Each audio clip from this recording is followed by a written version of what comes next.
অশান্তিতে আমার জীবন একদম বইরা গেছে। কেন তোর জামাই লোকে কি তোর ঝগড়া হয়?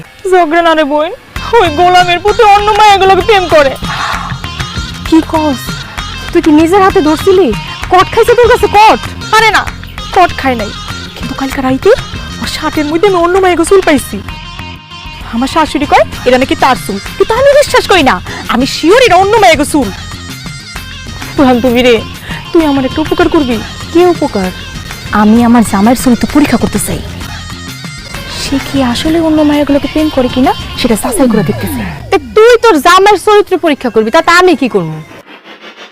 তুই আমার জামাইয়ের লোকে প্রেম করবি? এই শালির ঘরের শালি, কি করছ তুই এগুলা?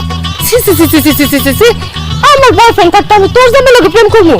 আরে হারামজাদি, সত্যি সত্যি প্রেম করবি না তো, প্রেমের অভিনয় করবি। অভিনয়? আরে প্রেমের অভিনয় করবি। শোন, তুই এখন আমার জামাইয়ের দোকানে যাবি, তারপর যাইয়া ওর লগে প্রেমের কথা কবি, ভালোবাসার কথা কবি, আর কবি আপনার আমার অনেক ভাল লাগে, আমি আপনার অনেক ভালোবাসি। এরপর যদি সে তোর প্রস্তাবে রাজি হয়ে যায়, মানে তোর লগে প্রেম করতে চায়, তাইলে আমি বুঝবো তোর চরিত্র খারাপ, আর তোর সামনে আরে হাতে ধইরা জুতার ইচ্ছা মতো পিটাবো।